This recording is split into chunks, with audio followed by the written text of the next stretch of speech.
Good morning, everybody. We're back here in the studio in North Palm Beach, Florida. We're telecasting and broadcasting uh, technically all over the world. We certainly hit the whole United States and some Canada, and occasionally we get over the pond. And it's a pleasure to be here. I say this every week, and I mean it. We enjoy this show maybe more than you do. It's a lot of fun. Informal, what happens, happens, live radio. It's exciting. It gets the adrenaline going, and I think you get the best of what we have to do here because of the way we look at it. And one of the ways we look at it is that you truly make the show. I say that every week. It's true. Your questions, your comments, your emails, your text, it gives us the pulse of really what's going on. I mean, we can read automotive news, the Wall Street Journal, all the newspapers and all the YouTubes and all the sources of news, but it's really when it comes from your lips and you're coming from all over the United States, you see things, you hear things, and you pass it along to us. I literally learn something new on this show every week, and every week, that's 20 years. We've been doing this. Nancy Stewart and I started this show about 20 years ago, a half an hour. Now we're up to 2 hours. I think we started out on Thursdays, and we moved over to Saturdays, went from a half an hour to an hour to 2 hours. So here we are. And it's absolutely amazing what I learned from you. I learned from Rick Kearney. He's sitting to my right here in the studio. And the guy's a technical genius. I mean, I know you think I'm just saying that, but I've done it for a long time, over 25 years. And trust me, this guy knows everything there is to know, or at least more than what most people know about vehicles. And it used to be cars. I mean, he used to be a grease monkey back in the day. That's what we called people that fix cars. Now he's a computer scientist. I mean, I'm not overstating the case. You really have to be trained in software, diagnosis. The change is incredible. Used to be a car would come out back in the 50s or 60s or 70s, and the car next year, the new model, was not really a new model. They kind of put, we call it new skin. They put some fancy chrome on it. But the car's really under the hood and inside the car didn't change all that much. Today, it's amazing. If you bought a car 5 years ago, you have got an obsolete vehicle. I'm sorry to tell you that. Now, it might be a good vehicle. It might run well, and you probably should keep it if you really like it. But be prepared for a big surprise. When you trade that in, you're going to be amazed. And that's what Rick has to say on top of Rick Kearney. So if you have questions about your car, and I guarantee you do, I have questions about my car. I'm a car dealer.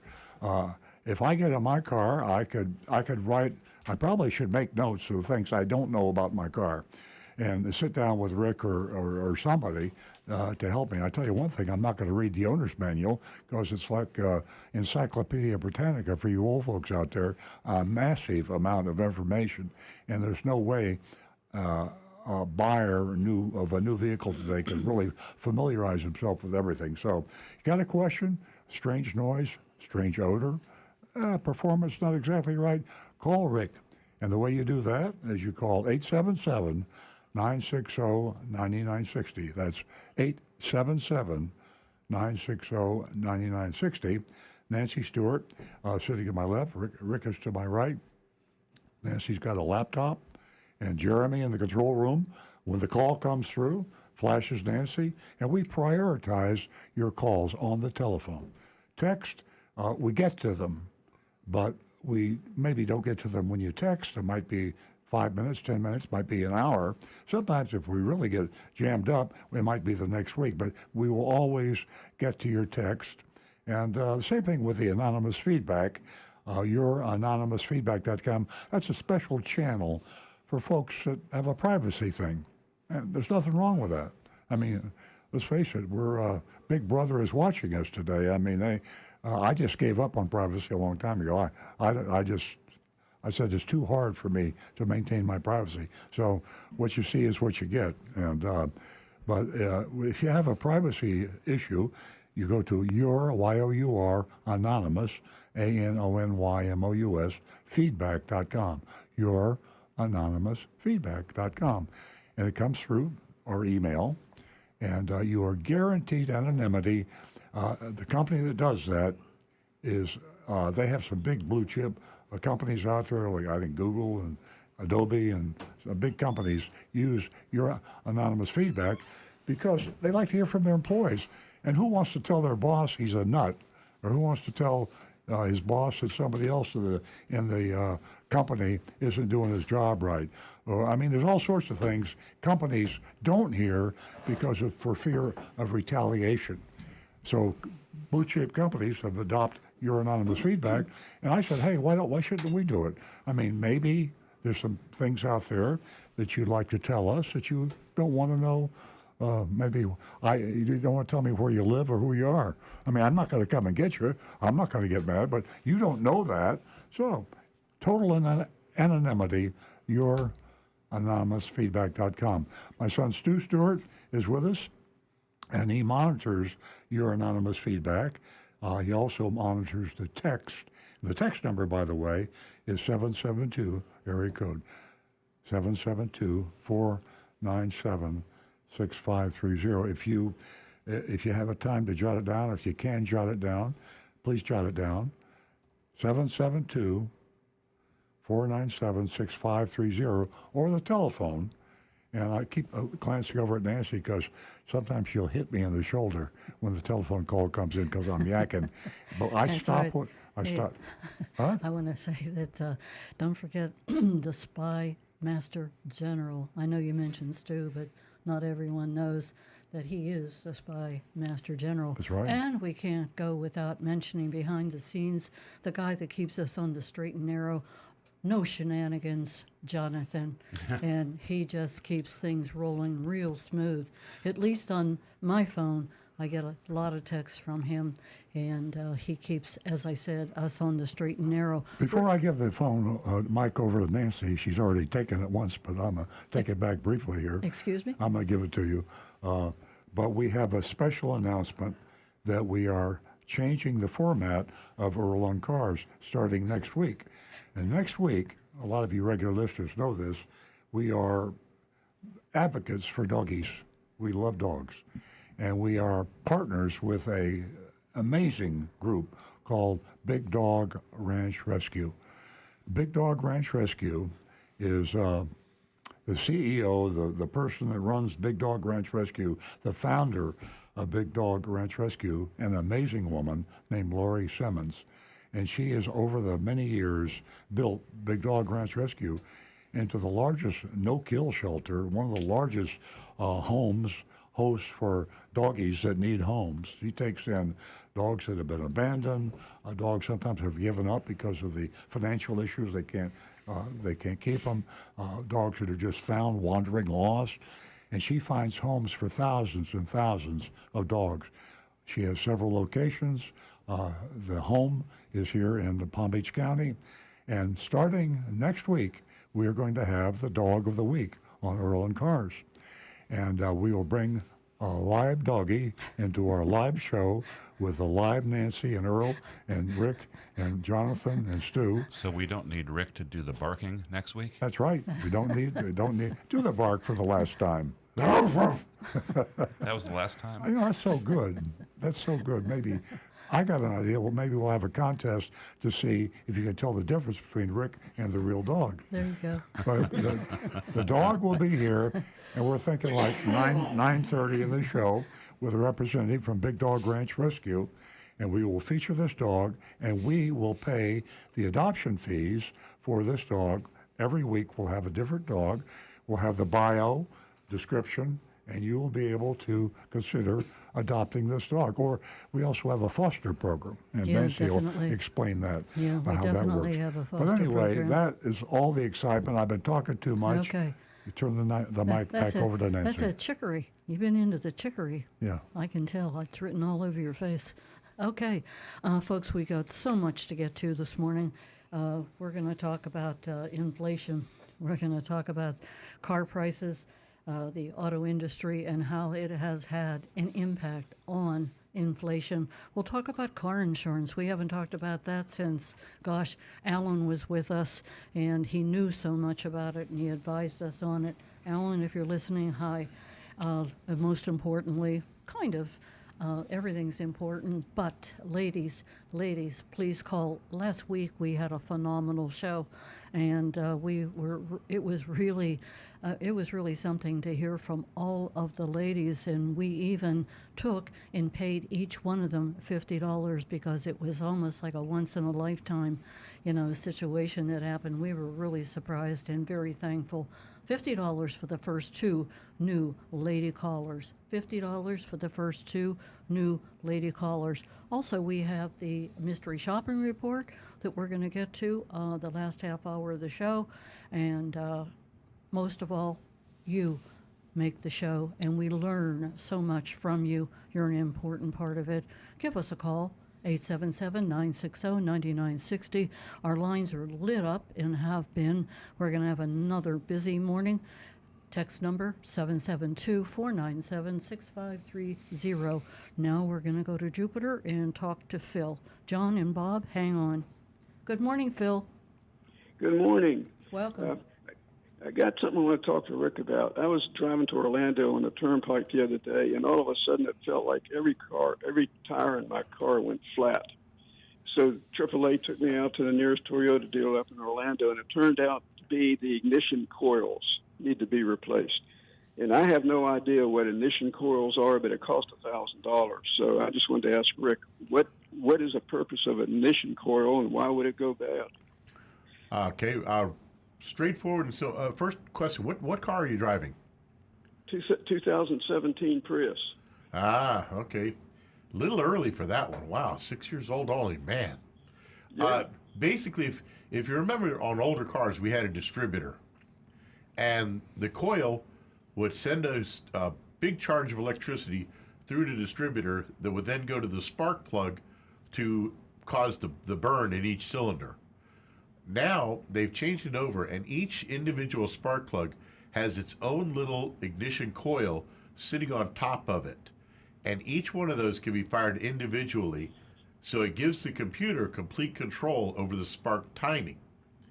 And eventually those coils will start to break down. Usually it's only one, and if a car is a young car, say if I see a car 6, 7 years old, 8 years old, and one coil has gone bad, I usually recommend replacing just that one, and you're usually looking at somewhere around $400 to $500 for that one. If, however, it's an older car and one has gone bad, then the others are not far behind it, and I would go ahead and recommend, hey, for the same amount of labor, we'll do all of them at once, and you won't have this problem again for a great length of time. And quite often, that seems to be the better issue if you're going to keep that car for a while. So that raises that price up. At 6 years old, they they probably could have sold you just one at a much cheaper rate, and you'd have been okay. But yeah, basically what happens when one of them goes, that particular cylinder is no longer firing, and your car's only running on 3 cylinders. So that makes the whole car shake and shudder like crazy, and it's because that engine is just not running properly. Oh, okay. Well, that's exactly what happened, and it's got 65,000 miles on it. And I've never had a car this long, so I'm not used to something like this happening. So anyway, I just wanted to check it out with you and make sure that what happened was legitimate, and I wasn't taken to the corners with that thing. So, well, all right. Well, they good. actually did a little bit because they should have really recommended just one. 65,000 on a 6-year-old car, that's an anomaly of just one coil. I would have done just one and said, this is the more financially stable option, and let's see what happens from here. Yeah, well, I couldn't get to you guys. They made me go to one up the closest one. It was up in Orlando, so that's probably Yeah. that was my. Okay, well, good. I just wanted to check on and find out. So it's not something specifically that happens to a Prius? It could happen to any car? No, any car, every car, Ford, Chevy, Chrysler, Hyundai, Honda, they're all going to have that issue. Someday those coils are going to wear out. Oh, okay. All right. Well, thanks a lot. I just wanted to get it checked out and see what you had to say about it. Thanks for the call. Yeah, Our thanks pleasure. so much, Phil. As Your day has our come. audience has heard this morning, you can hear that, Phil's, his thoughts were confirmed by Rick. And it's a win-win situation. You can give us a call and you can get, answers to your questions, or you can share something with us that informs us a little bit better. Our number is 877-960-9960. As I said, you do make the show. We're going to go to John. Let me jump in here just for a second. I think the moral, the message to this call from Phil and with Rick's answer is a lot of people don't know that just about everybody in a car dealership is commissioned. And commission means you make your money by a percent of what the customer spends. So from the person you meet in the service drive when you pull into a car dealership or an independent mechanic, he's a service salesperson. He'll call himself an advisor, but he's commissioned. So he gets a certain percentage of what you buy. The tendency there, as you know, human nature, is to recommend a higher purchase than a lower purchase. So you need to arm yourself before you go in for a car repair, because most of us don't understand the intricacies of cars, especially today. So if you can't call Rick Kearney on this show, you can Google it, and Rick will recommend that you go to chat rooms. If you have a Nissan or a Ford, you can Google it. Put in as many specifics as you can. You can go to Google, give the year, make, model of the car, the symptom that you see, and you will be surprised at the number of people that have the same problem. And some of them got it fixed okay, and they'll tell you what they did. Some people say they didn't get it fixed. They'll tell you why. I mean, you can educate. So when you go in to the technician of your choice, the dealership, the independent mechanic of your choice, at least you've got some preliminary knowledge. And when they over-recommend a repair, in this case here with Phil, Rick said that the recommendation was more than should have been done to the car at that point in time. Therefore, you spent more money than you had to. Back to Nancy. Good explanation. Again, our number is 877-960-9960. You can text us at 772-497-6530. Don't forget, ladies, $50 for the first two new lady callers. And do you want to find out whether a Florida car dealer is breaking the law? You can do that, and you can go to www.floridaprotectingcarbuyers.com. That's FloridaLawProtectingCarBuyers.com. It's a big help. Earl wrote a column and a blog, and you can check that out and go into the archives and go to Earl on Cars. Our caller is still holding, John from Palm City. Thank you so much, John, for holding. Good morning. I want to share the good news that happened yesterday. Ford and Tesla signed a deal where Ford cars can use all the charging Tesla stations in North America. I think it's a wonderful news. I think that's the beginning, in my opinion, that the Tesla charging stations will be the standards of the entire industry. Yeah, But I had to definitely. share this good news. This Did is you? Were you? signed yesterday, and it caused the stock of Ford to go up 5%, and it caused the Tesla stock to go up 6%. Were you This is watching a great Squawk news. Box yesterday when when Becky was interviewing? Jim Farley. What were you watching that? No, I didn't see that, but I saw this in the morning newspaper today. Yeah, it's great news. It is. It's fabulous, I think. And it's just the beginning. Like I say, I think these Tesla charging stations will be the entire standard of this industry. Yeah. But I want to, on the negative end, while we're on it too, we need more of the electric battery plants in the United States. A big $7 billion plant. Canada outbid the United States for that plant. It's in Ottawa, Canada.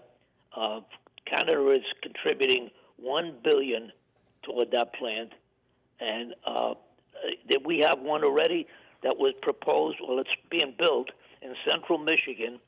That's a factory for batteries. But unfortunately, most of that ownership of that plant is a Chinese company. So I think we got to get more on the ball. It's here, it's now, with the electric cars, and the batteries for them is most important. So I just want to mention that to allow Canada to outbid United States for a $7 billion plan, somebody is doing something wrong somewhere. Oh, isn't that the truth? But this Tesla news with Ford is, incidentally, talking about the Business Channel. The week before, they interviewed a Ford dealer in New Jersey. I think it was Secaucus, I'm not sure, Secaucus, and he owns 6 dealerships, but only 1 Ford dealerships. And he was on the Business Channel, and he didn't give the reason, but he outright said that he was losing money on every electric car Ford electric car that he was selling, but he didn't give the reason. You know, they always saying, don't believe everything you hear on the news, but it sounds impossible that any dealer could say that he's losing money on any new car. I don't believe that. John, one of the reasons that Nancy asked you if you've seen that CNBC interview, I thought it was very human and interesting with Jim Farley.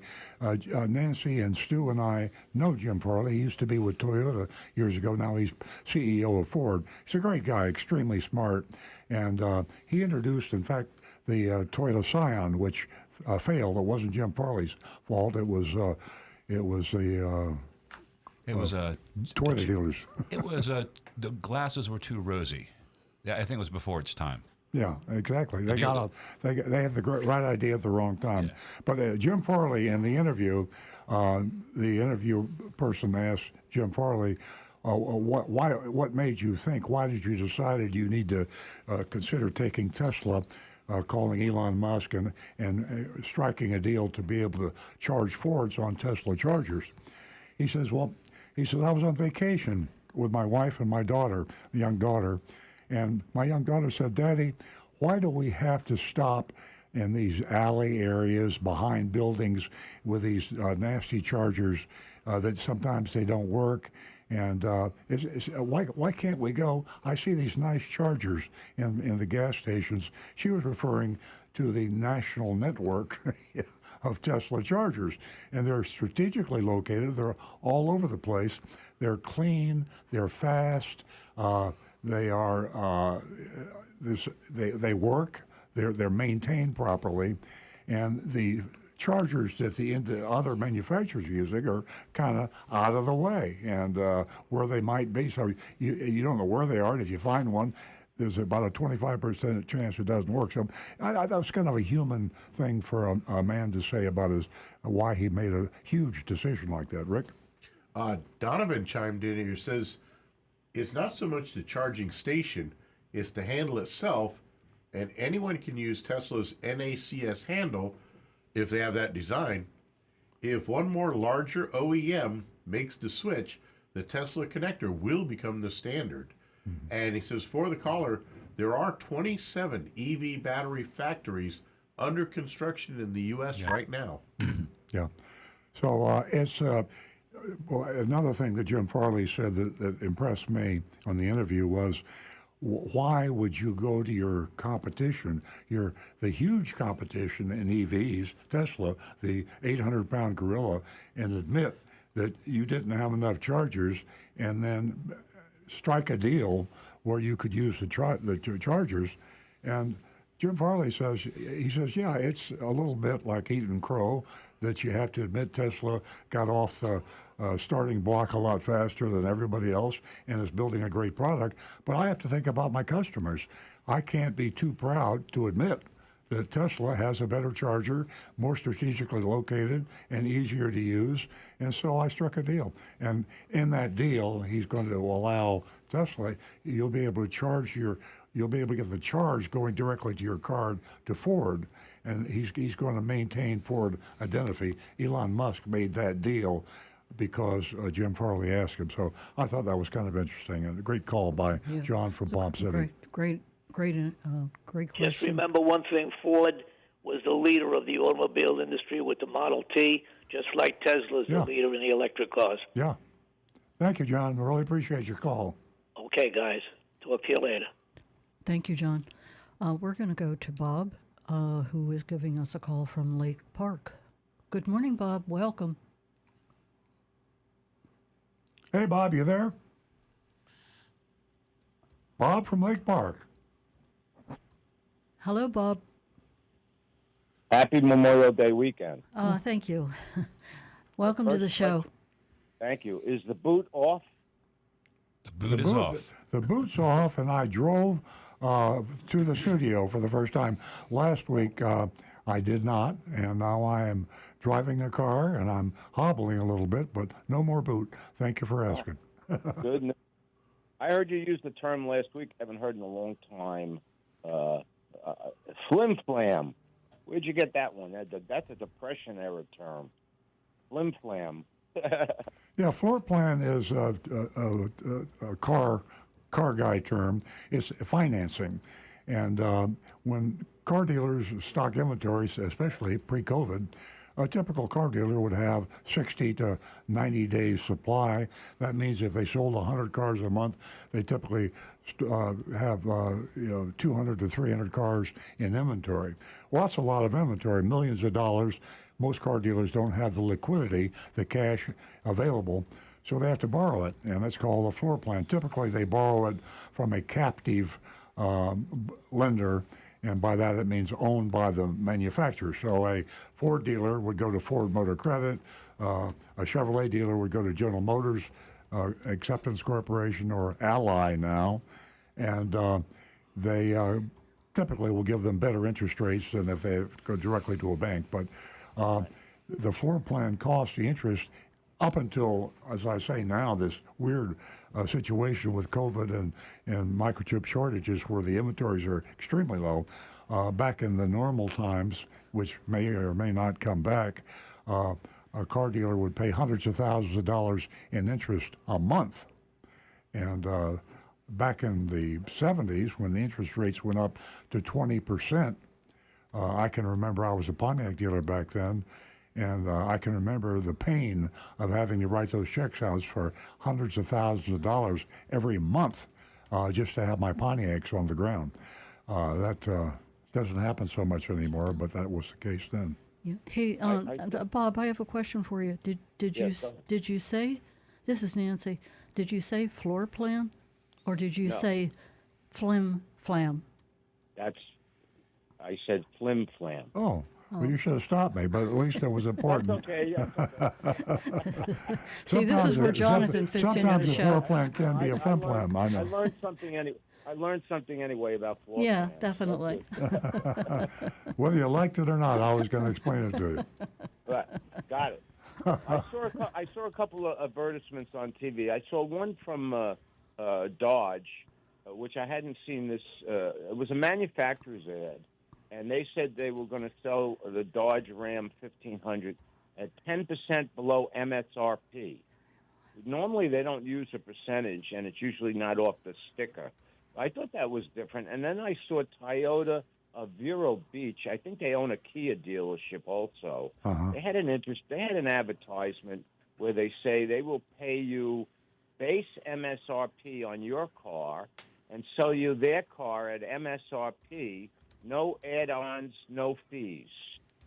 Well, here's another term you might not have heard: BS. That's Okay. that's what that is. Okay. Now, the MSRP, the manufacturer suggested retail price, especially in the past 3 years, has become kind of a benchmark. And we have advised people on this show, be sure you know the real MSRP, not the phony Monroney, the addendum labels, and the hidden fees. You should be comparing MSRP. Now, that has been more so in the past 3 years than ever before. Now, as we exit this pandemic and exit the low supply, high demand, we're getting more and more cars on the ground. Now what we're seeing is the emergence of incentives. Now there's two types of incentives. The incentive paid by the manufacturer directly to the dealer, that's secret. Nobody knows about that except the manufacturer or the dealer. If Toyota has a dealer incentive, they tell me, and they know it, but the customers don't know about it, and we don't tell the customers. There's a customer incentive, which they advertise somewhat, and you can always find that customer incentive on the manufacturer's website. So Right. the true cost of a car used to be a given percent below MSRP. That's when supply was tight. Now that supply is getting less so, then the true cost of the car has to factor in the incentives to the dealer and the incentives to the customer. So it's, the MSRP becomes far less of an accurate benchmark.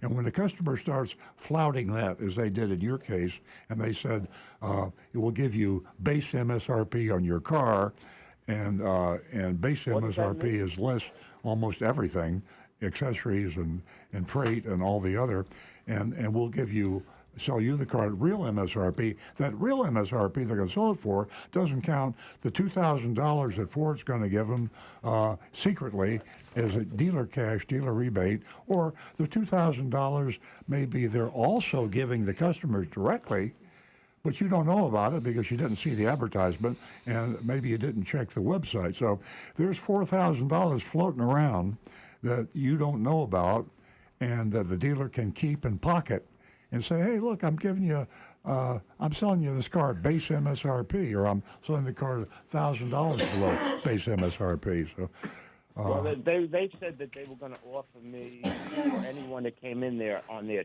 trade-in base MSRP. Where would they get that number from? well, the base MSRP on your On the trade-in, trade-in. yeah, that's On the trade-in. yeah, they get that from their Kelly Blue Book or from Cars.com. That information is available to you, but it's usually depending on the car, it could be $1,000, There's a lot of $2,000. books. Yeah. How many books are there? There's a black book, there's a yellow book, there's a blue book. Yeah, all those books and all that, that's all obsolete now. If you want to get the closest thing to a book value, it's called V Auto, and the manufacturer, the dealers have this information. You can get it only through a dealer, but you can get it. And V Auto is a very accurate day by day value of used cars and what new cars sell for and what used cars sell for. A great source of data. Right. Okay, one other Hey- thing before I go. I was flabbergasted last week when you and Rick told somebody that if their car required premium fuel, that they could put a lower grade in there. And I have to agree with the Roadrunner. Beep, beep. That if the book says you have to use a certain grade fuel, that's what you should use. And if you're not sure, maybe you should have that information before you buy the car. Absolutely. I think you should, Yeah, But you're right about that. Have a nice weekend, Thank you, everybody. Bob. Thank you, Bob. It's great hearing from you. $50 for the first two new lady callers. Remember, $50 for the first two new lady callers. We're going to go to Cooper City, and that is where Stacy has been waiting patiently, and she is a first-time caller. Good morning, Stacy. Good morning. How are you? We're great, thank you. Thank you for calling. You won yourself $50 this morning. Thank you for supporting the platform here for the ladies. Thank you. We've been listening to your show recently, the last couple of weeks, and find it very interesting. And we have a 2014 F-150, and I had a question. There's a ticking noise. It drives me crazy. It doesn't seem to bother my husband, but it drives me crazy. There's a ticking noise coming from the dashboard. Okay. Have you heard of this before? Or? I think this is Rick's department. What do you think, Rick? Turn the radio up. I'm driving a 2013 Tacoma. When I go over bumps, I've got a little ticking, rattling noise in under my dash. And I honestly, it started when I first drove the pickup brand new. I thought about it and I decided I wasn't going to tear my dashboard apart, even under warranty, which I would have been getting paid to fix my own vehicle. But Right. sometimes when you've got a little noise in a dashboard, disassembling the vehicle to try to figure out what that noise is, you will literally create more issues than you'll solve.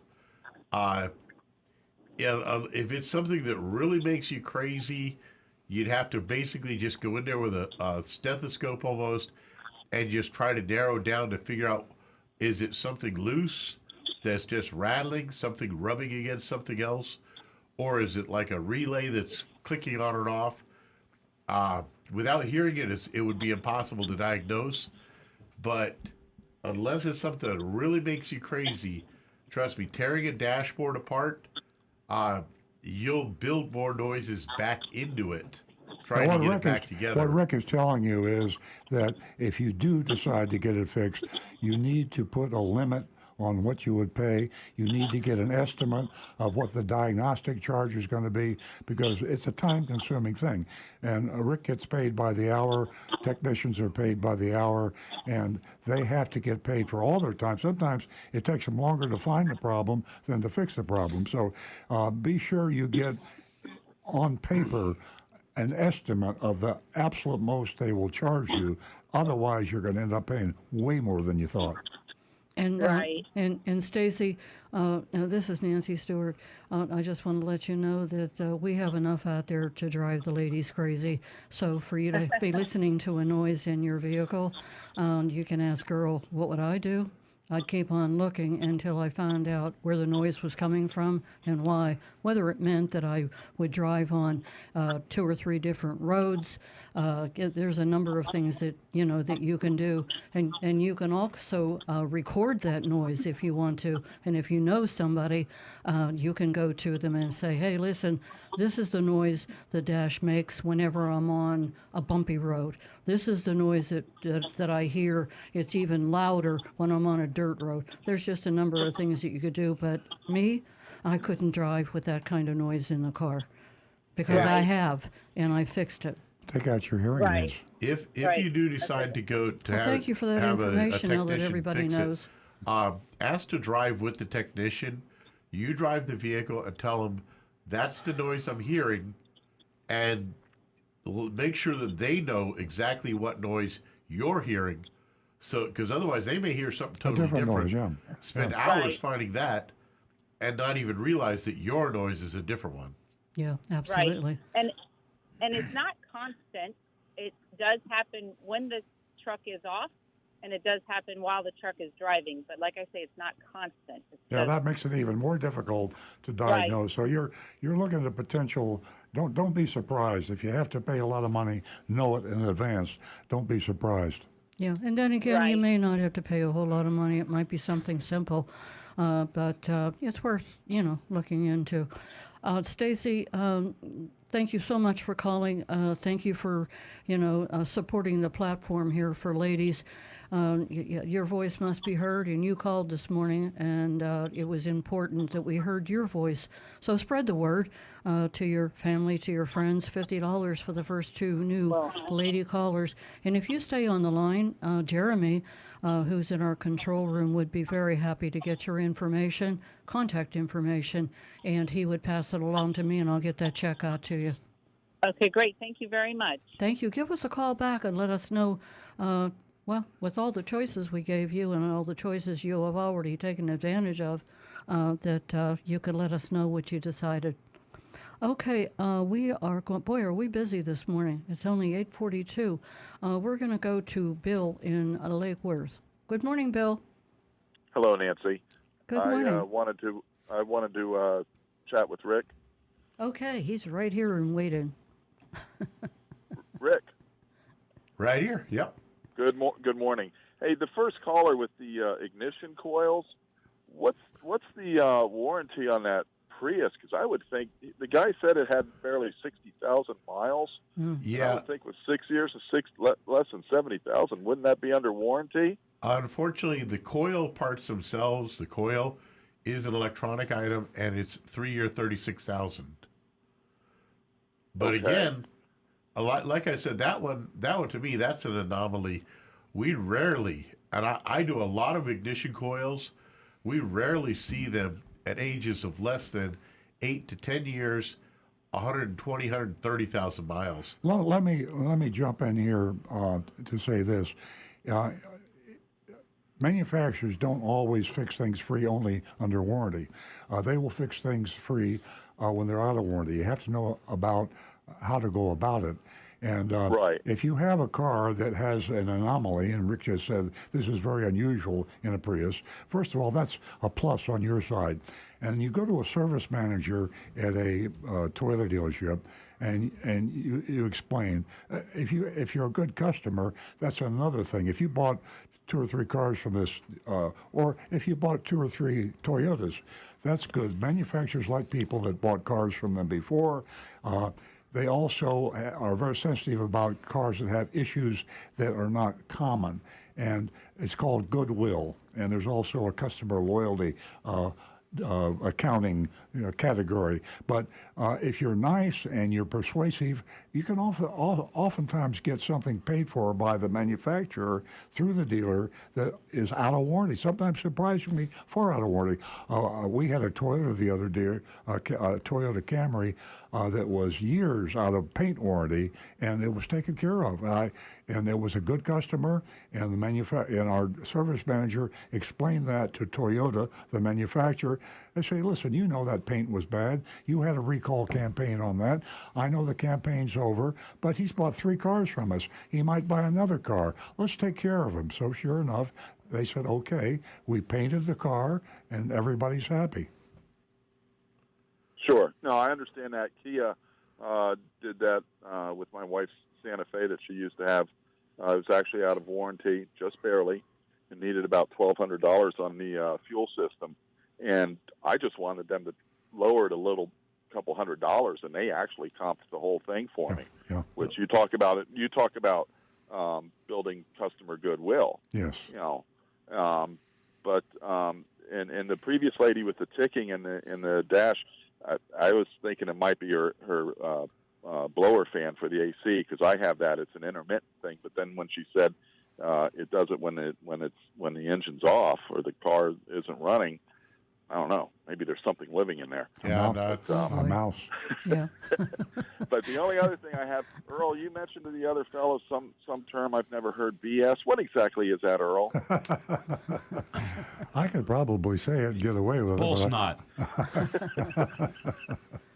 Let's go to George Carlin in 7:30 words never say on television. There you go. There you go. But that's all I had. I just wanted to ask Rick about the warranty business. But he's got me a little concerned with my car with 130,000 on it, and thinking about those going bad on me one day. But anyway, that's all I got. You all have a great weekend. Thank you. Give us a call again. Nice hearing from you, Bill. We're going to go to Fred in Palm Beach Gardens. Good morning, Fred. Good morning, Fred. Hi. Hi. Hi, Nancy. Welcome. Earl, how are you? We're well, Good. thank you. All right, this is, I think, the 3rd time I've called. I live in Palm Beach Gardens. So you'll remember when I tell you this, that I'm going to be driving probably in the next hour east on North Lake, and there's a big poster of some handsome guy that looks about 50 years old, and he claims he's Earl Stewart. Uh-huh. So I That's get to me. wave to him every time I go that route. So what I called for really 2 reasons. One is I am a customer service manager for 40 years. We sell office furniture, chairs. Oh. I happen to have read for the first time, Earl and Nancy, and of course Rick and whoever else is on the show, your 10 things for your people that work there. And I adhere to all of them. And as good as the people are that you have, and I am good at what I do, it all stems from the top. If the owner of the company does not back you up and profess that you do A-grade customer service and bend over backwards, it's never going to work. So I give all the kudos to Earl and Nancy and anybody else at the top of the level for customer service. I think that is incredible. But the one thing I will say that I learned in business and in life, you don't want to win the battle and lose the war. And a lot of people in customer service, whether it's cars, chairs, medical field, or anything, they take things personally and they want to prove that they're right. And what you said is I do the same thing. I analyze everything from my customer And I don't believe the old thing, the customer's always right. But I do agree with what you said, Earl. If there's any part of it that you believe is right or makes common sense, then they're right. Yeah. Yeah, it's the code. That one code is, it doesn't make any difference if the customer is right or wrong, but if the customer believes she's right, if the customer believes they're right, and even though they're dead wrong, and you turn them down, they tell 10 people about it, or 20 people. Those 20 people tell another 5 or 10 people each. And I call it a pebble in the pond. By the way, my son Stu Stewart is a big part of this. He's a general manager at a dealership. And we have that code posted all over the dealership. And that's the hardest thing But for you're me. wrong about something, though. You're wrong about something. They don't tell 20 or 30 people. They literally tell thousands because they put it Yeah, on their yeah. Facebook page and reviews. So Well, you got social media now. You didn't have it 40 years ago. Yeah, The other thing is, and then I'm going to go on to my next question, is that it's whether it's the car business or my business of office furniture chairs, is it's not easy to get a customer, but it's very easy to lose one. Yeah. Very true. Yeah, it costs. There's some stats on that. How many thousands of dollars it costs to acquire one customer, and it costs nothing to lose one customer. I mean, you lose them cheap, and you get them very You're right. expensively. Okay, so here's my question that I never asked anybody, and I'm hoping you can answer it. So my wife worked in the car business in New York for about 20 years for 4 different dealerships, so I'm totally familiar with what you say all the time, that there's hardly any money, that's the right word, in selling new cars or leasing cars. So I don't know if you're able to give me, and I don't mean in dollars, but in your dealership, because I guess you can't really speak about anybody else's, but I'm sure you've been around long enough to have an idea. What percentage, if you made a pie, whether it's profits or sales, how much is based on new cars? How much is based on used cars? How much is based on service? How much is based on parts? Aftermarket sale. I sometimes scratch my head listening to this and go, where do you guys make the money? Even though I know where you make the money, but I just want to know if there's any real numbers that you can share with people. Yeah, the numbers apply to the vast majority of the history of the car business, but that majority of the history doesn't include the last 3 years. For the last 3 years, the big gun, the big profit generator has been new cars. And that's simply because cars are so short supply, and the dealers can charge anything they can, they want to, virtually. And that condition is mitigated a little bit, but not. We're sure not back to normal. Let's say prior to 3 years ago, most car dealers broke even or lost money in the new car department, and the percentage they made was negative. They made their money in the used car department, the service department, the parts department, all the other departments is where they made their money. A lot of dealerships' goal was to break even in the new car department. Now, there's a question about the finance, as to you include the finance in the new car department, but even so, the new car department was just, you know how cell phone people sell cell phones so they can charge you to use the cell phone. If you want to go to AT&T or want to go to Verizon, they'll give you a cell phone because they're going to charge you for the rest of your life for using that cell phone. Car dealers, look at car dealers prior to 3 years ago. I'll break even or lose a little bit of money on this new car because I know that car is going to come back to me for service, for body repair, for parts, and as I say, the financing has always been quite profitable if they consider that separately. Half of them give you a trade. Yeah, Yeah, yeah, trade. exactly. So it's when we return to normal, and I don't think it's going to happen. I think the manufacturers and the dealers learn their lesson. I don't think you're ever going to see lower prices like we had prior to 3 years ago. I don't think that's going to happen again. I think inventories will be lower, profits will be higher, not as high as they have been, but it will not be unusual for a dealer to make $3,000 or $4,000 on a car. And today, they're making even more than that. And prior to 3 years ago, the gross profit on the car in our dealership was about what, $1,100, $1,500 prior to 3 years ago, and now it's probably 3 or 4 times that. So it's a good question, but it's very dependent on the time and when you want to know the answer. Well, I thank you. I love listening to this show. And Nancy, you got to get a billboard with your picture so all the guys could look at you. It's not fair that all the women get to look at Earl. I It's a know. woman's show. I told It's a Earl that woman's this world. morning. You guys Thanks, have Fred. a great day. I'll look you up and we'll work on that together. Give us a call again. Have a great weekend. Marty from West Palm Beach, our regular caller. Are you there, Marty? Yes, how are you? Good. Tell me, Marty, please tell me you got your headrest fixed. No. Oh, Marty. You No, think you'll have to wait 15 months? Yeah, I'm already asking when can I order a 24. Better get on the list. But here's a question that I have. How come Camrys do not come with a memory seat? Whereas I remember in the beginning, for the times I had Avalons, if you bought the higher end Avalon, you got a memory seat. So I figured they didn't put them in a Camry because they wanted you to buy an Avalon. Yeah. But now that there is no Avalon, and as far as crowns, that's probably a 10-year wait to get a crown. Why don't they put a memory seat in the Camry? And I cannot figure it out. It can't be. I mean, just put it in. Well, I think you already, you nailed it already with the fact that it's supposed to be a walk up to the next level. I don't know if this was part of the planning. The crown was coming out.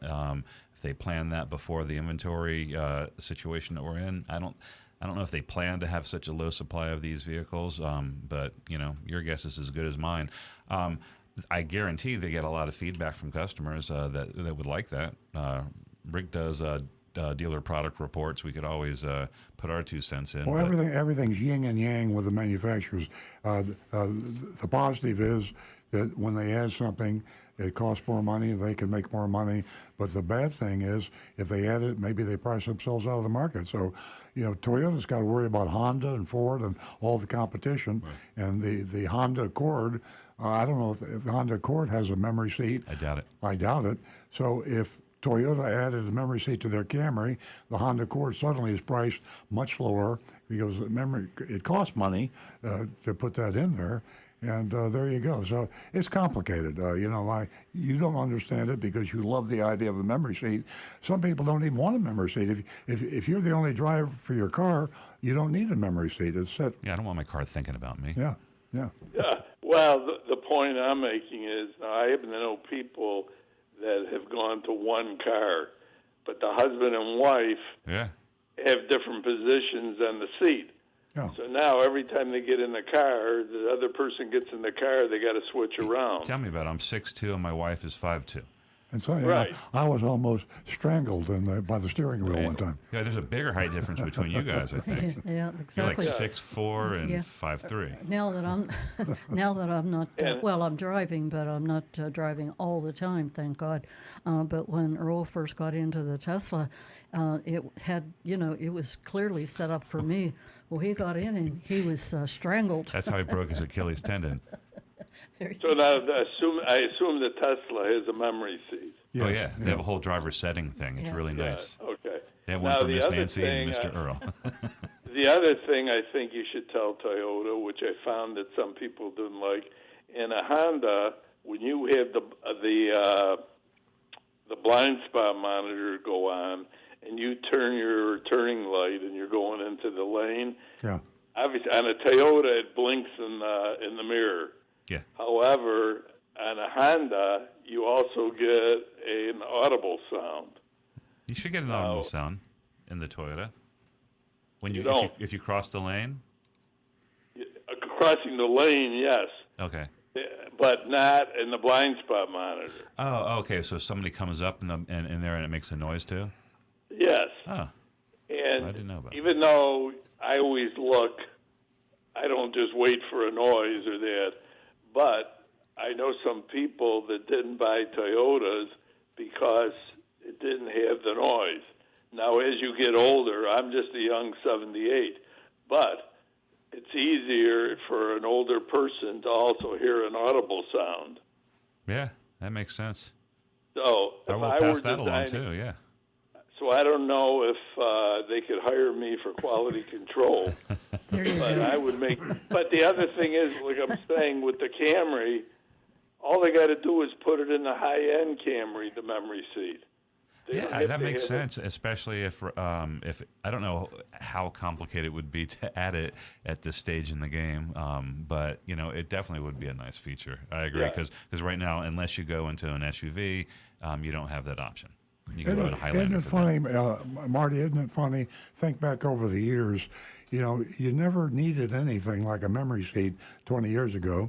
In fact, if you go far enough back, you didn't even need anything except a heater and a radio.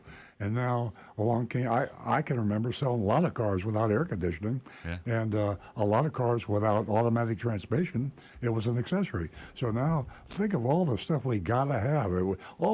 My car doesn't have a memory seat. Oh my God, what am I going to do? So It's like I get mad if there's not Wi-Fi on an airplane. Yeah. Yeah. Now I got to ask Stu, when do you start taking orders for 24s so I can find out if the headrest is going to hit me? Hey, I'll give you a serious answer. You know, there's nothing formal to it. All you got to do is call Jason Liddy. All right. Yeah, I deal with Jason, so but seriously, he's a very nice guy. You might, if you're serious. I mean, I don't know. We know we're going to getting some more cars after July. It's going to be better, but it won't be normal. So it might make sense be the first one for the 24 if that's what you want to do.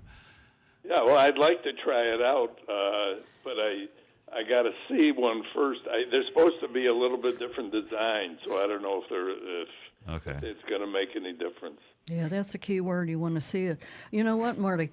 I was thinking about you the other morning, and you stirred my interest last week whenever you were talking about your headrest.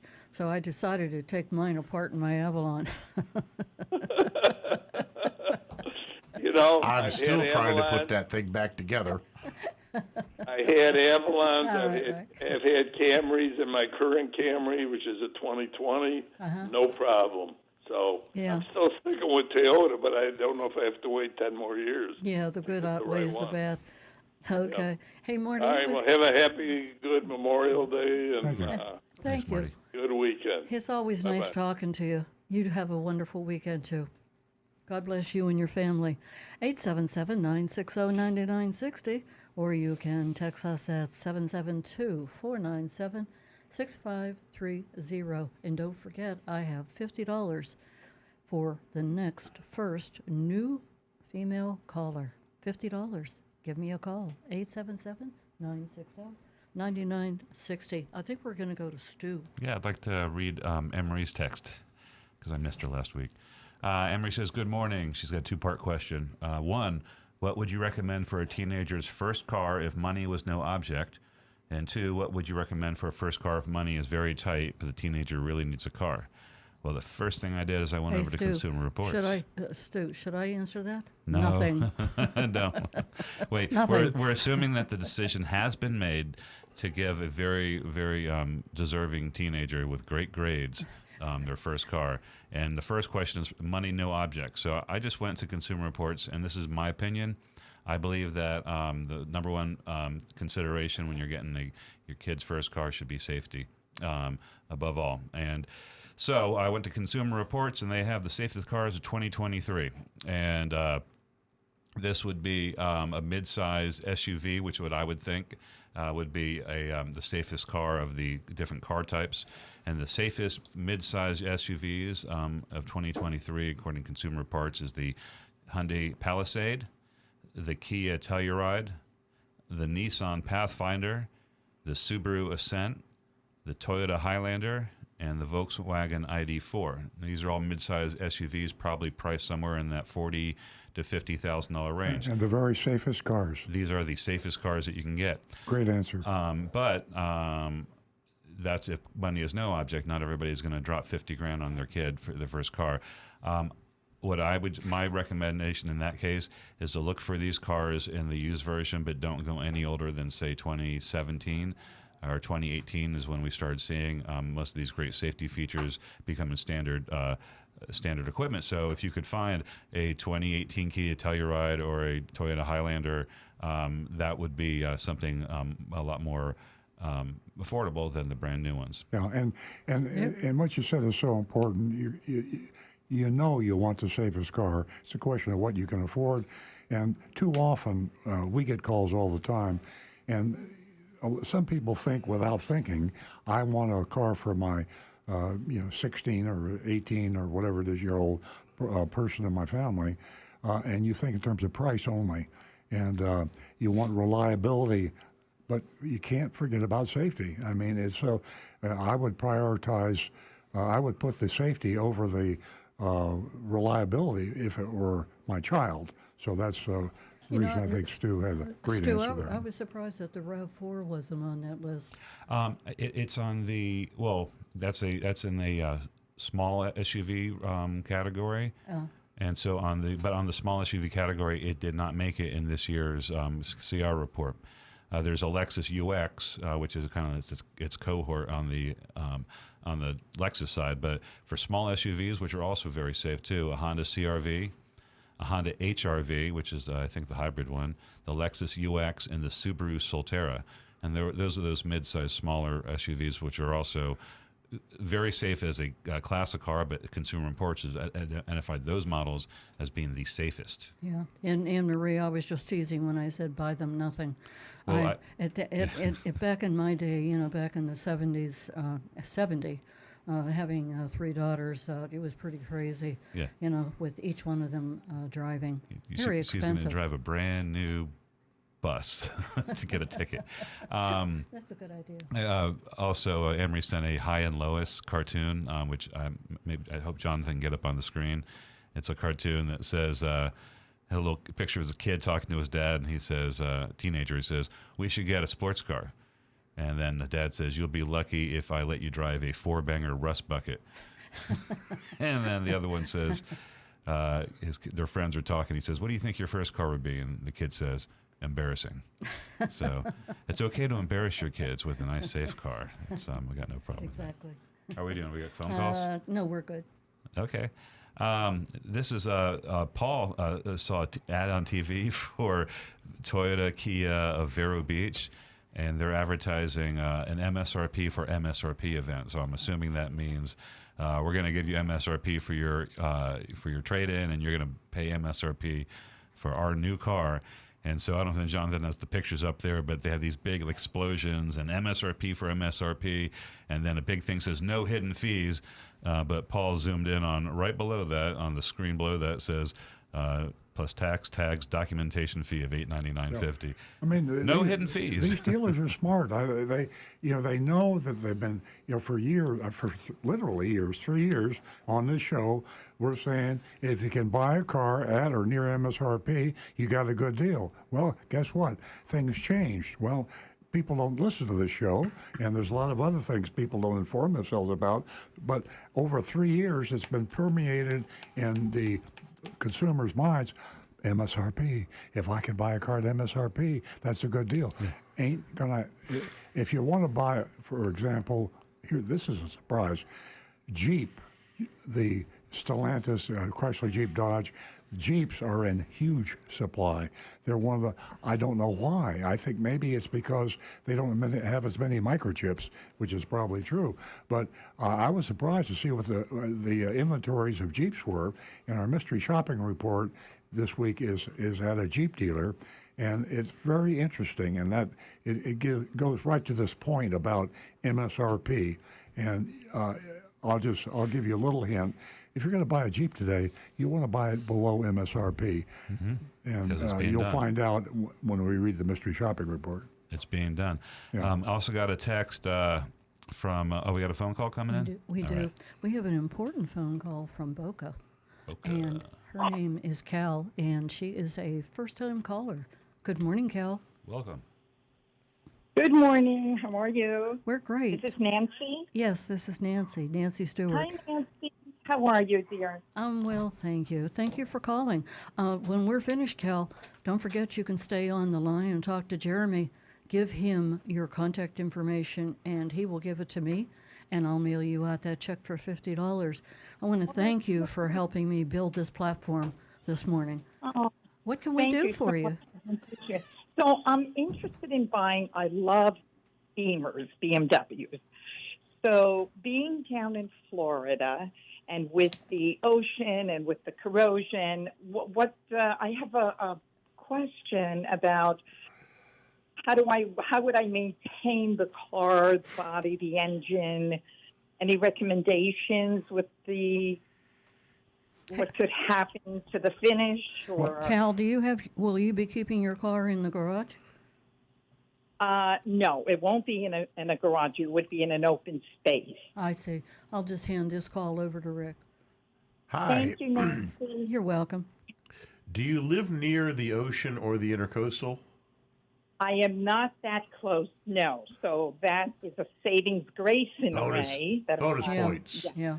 The best thing I can recommend is find a good detailer that you trust, and at least 2 to 3 times a year, have a really thorough wash and wax. Wash the car often, obviously, but find a place that will really do a good, thorough wash and wax a couple times a year. Somebody that you trust, check the reviews of that, and even go online with BMW clubs and check out the guys that they recommend and follow their recommendations on it. And the best thing also is get someone to do like the Rain-X, where it's got to be really buffed in properly. These things will definitely help keep your car in Rick, clean shape. what about under the skin? What about the brakes in other areas that succumb to corrosion? What can she do to help that? Washing again is the best thing for those, but being as she doesn't live right near the salt water, she won't have to worry too much about that. Washing is going to take care of the brakes? Because it washes the salt off, the salt that might stick on there and get the corrosion in there. Oh. If you're right near the ocean, you're gonna get corrosion anyways. There's no way about it. And depending upon the car wash that you go to, that undercarriage that really gets a washing. And Cal, I'm a big believer in Rain-X. I use it, and we do live near the ocean. And I wash off the Tesla and the Avalon, and it makes a big difference. But following Rick's instructions, I think you'll be on the right path. I will. Thank you all so much. I appreciate your help. Thank you, Cal. And don't forget to spread the word. Yes, I love your show. Thank you, dear. I don't stay on the. Thank you. Thank you so much. 877-960-9960, or you can text us at 772-497-6530. Now back to I guess we'll go to Rick. Well, Stu stepped up. I've got one interesting one here. Excuse me. Donovan came in to say that the Corolla is no longer number one. The Tesla Model Y has outsold the Corolla by over 15,000 units in quarter one 2023, and the Tesla Model Y is now the best-selling automobile in the world of any kind. And if you don't think that really upsets Toyota, here's the, we're a Toyota dealer in full disclosure, okay? And we have been for 47 or 48 years. So we know Toyota, we know all the troops there, the manufacturer, the distributor, and we feel like we're part of the family. We also feel that Toyota has been on and off the largest manufacturer, seller of vehicles in the world. We also think they're one of the best manufacturers. They treat their dealers extremely well. They treat their customers, and this is all relatively speaking, very well. But boy, did they make a mistake with electric vehicles. And, you play the blame game. I don't blame anybody. Akio Toyota was heading things up during a lot of this, but they just made a huge mistake with electric vehicles. And to lose the number one selling spot to Tesla has got to be a total embarrassment. But Toyota thinks in the long run, and here I am criticizing them. They could be right in the long run. I don't know. They're talking about hydrogen-powered fuel cells. They're talking about rebuilding combustion engine cars and converting them into hybrids, into electric vehicles. They have a lot of crazy ideas out there, which seem crazy to me now. But right now, they are really in trouble. If you look at their ranking in electric vehicle sales, the last report in Automotive News, they didn't sell any last month. None. Damn, I'll try to sell that BZ4X. Yeah. I promise. Yeah. It's in the showroom. Exactly. Okay, where are we? Where are we? Yeah. We are in Palm Beach Gardens on the we're on corner of Goldie Military Street. Trail and North Lake Boulevard. You got a couple of comedians in here. I had I got another ad we can share. Okay. Yeah, Frank texted in an ad. We were talking about that a second ago about, especially if you're buying a Jeep. This also applies to Ram. You're going to be able to find something below MSRP. But Frank sees an ad for 10% below MSRP. He refers to it as the Ram dealership on North Lake. That's the Napleton dealership on North Lake. So they got an ad up there that says 10% below MSRP for a new Ram Bighorn, 1500 Bighorn in Laramie. So he called the Ram dealership to confirm the ad's price, and they said that he had to come in to get the price. Well, the most common violation of all the laws in the land, from the Federal Trade Commission to local laws, is when they tell you the selling price of the car. Every week on the Mystery Shopping Report, they say this is the selling price. Well, the selling price is the price you can buy the car for, right. But you can't buy the car for the selling price. Yeah. So why does the Federal Trade Commission or the Attorney Generals of the 50 states, why do they allow car dealers to lie about the selling price of their cars? That's why in the Mystery Shopping Reports we differentiate the real price. Yeah. So we'll say the selling price was blah blah blah, and then after we add up everything except for the legitimate things that effectively raise the price, that's the real price. So. Hey, I got a question for Rick, if the phones are quiet. Says, good morning. What might be the worst thing that happens on the road with my 20-year-old Explorer, which after 10 miles of city driving, downshifts with an accompanying tachometer increase from 1,200 RPM to 2,200 RPM? Dealer says trans is shot. He wouldn't attempt repair. That's from D in West Palm. Yeah, with the transmission issue, most dealerships nowadays don't even get into trying to repair them. We replace them with a remanufactured unit. It actually turns out to be less expensive for the consumer in the long run than a repair in a lot of those cases, because once you start tearing apart a high mileage transmission, you're going to rebuild it anyways. Yeah. And the remanufacturer, the companies that we send these out to, the old ones, they strip them down, reuse only the good hard parts, and recycle the transmission. When they send it back out, it's as good as a brand new one. So, I had a flashback to years ago, and the common expression was speaking about a mechanic, and say he's not a very good mechanic. He's a parts replacer. And so now we're admitting that we don't fix transmissions anymore. We replace them, and it's kind of the whole mechanical thing of a car is become a different category. And what we're repairing is software in many cases. In a lot of cases, yes. And so you have to be a software. You can tweak the software. Software gets changed and tweaked all the time. Oh, wow. You can't replace the software. You have to fix it. You can't replace it. The software is the software. But the hard copy, the transmissions, the engines, the rest of them, we replace them now. It's interesting how that's changed. And the difficult part for the mechanic, though, is because the cars are so integrated and all the systems work together so tightly now. We say part replacer, but it's knowing which part to replace. Yeah. Figuring out which part, because as crazy as it sounds, we actually had a case where tail light bulbs, a simple light bulb, was suddenly causing a code in the car telling us that the engine computer was bad. And we had technicians replacing engine computers over and over because a light bulb had gone bad in the back of the car. Crazy.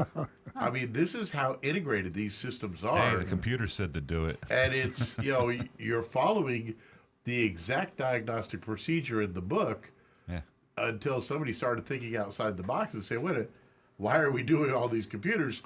And we just started discovering this other problem. I bet all the dealers went back and refunded the money on that because they did it wrong. Well, Toyota actually had to step up and cover it because it was Toyota came in and said, no, okay, now we know what's going on. That's because they got caught. Yeah. Well, they got caught in a big way. But I'm glad stuff like that only happens on cars and not like airplanes and it probably does. No, it was freaking me out. As a matter of fact, here I could discuss my body parts. They all need replaced. Donovan's asking, what do we see as a normal Frankenstein. cost today on a remanufactured transmission? Say for something like the average Camry, they're around $2,500 to $3,500 for a reman transmission. Now, it's not including the core charge. Obviously, we got to have the old transmission to send back to them. But that's pretty much, then labor is probably about another $1,000 on top. It's like getting a new engine, basically, a Yeah. used engine. Hey, here's some anonymous feedback here. Someone who cares about you, Rick, says, I noticed a couple of weeks ago that Rick has stopped drinking Diet Coke and switched to water. I did that and feel much better. How you feeling? I actually, about 6 months ago, stopped drinking all soda and plain old water, lots of it. Any difference? And it seems to be having a nice effect. That's great. And about 2 months ago, stopped drinking all my vodka, and now it's just plain old American water. So, maybe I'm special trying to get a occasions. little healthier here. Yeah. Hey, Rick, thanks so much for sharing your vodka with me. Nobody really knows that, but these water bottles, I thought I'd tell everyone. They're Hey, filled. it's clear. And I don't smell anything either. This is absolute. It smells just like water. Another anonymous feedback says, why did you stop talking about Big Dog Ranch Rescue on your Saturday radio program? That anonymous feedback was one of the reasons that we decided to do what we did with bringing the big dog. Because you're right, and that's the reason I love anonymous feedback. See, it was kind of a criticism, but it was a justified criticism. I don't know why we stopped. We used to. I bring the book out, and I always say it's kind of like buy the book on Amazon. 100% of the proceeds go to Big Dog Ranch. I get the answer, and this is not. Okay. It's just when we usually bring up the book when we have a lull in phone calls. And so when it's really busy, and I can, when it's really, it's an excuse, but when it's really busy, we don't resort to the things that we have ready to kind of show. You're telling the truth. That's exactly fill right. the space. That's what happened. Same with the hat. You have it Same sitting with the underneath vigilante the hat. It stimulate and vigilant. If there's not a phone call, we have some more anonymous feedback. Okay, well, we're going to go to Frank real quick. He's calling from West Palm Beach. Good morning, Frank. Good morning. Good morning.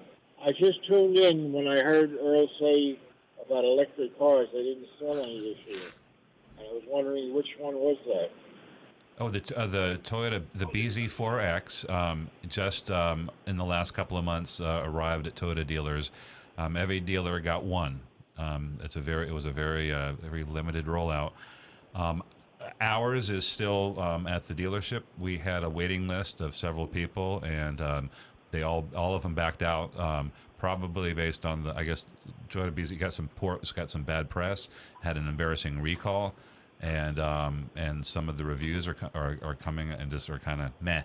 Nobody really likes it, and I feel bad to say that, but plus who ever heard of a BZ4X? It started with the name. For me, listen, my opinion is, I hope nobody gets mad at me at Toyota. I go, for me, it started when I heard the name. I said, that's a terrible name for a car. Yeah. Now, I could be wrong. Listen, if somebody told me, hey, what do you think of this name for a company? It's a search engine. I'm going to call it Google. I probably would have said, call it Shirley. That's dumb. But I don't know. They're smarter than me at Toyota. I know that, but I don't know what happened. Well, but remember, Google started as Ask I saw the Jeeves. one Oh, that's right. Okay, what a dumb name that was. Yeah. Sorry, Frank. I saw the one at your dealership. Yeah. One It's of your customers said on one of the shows he got his, but then he didn't want to take it. right. Yeah. Yeah. He, as a matter of fact, he was the first one on the list, and he called. He felt bad, and I said, "Don't blame you.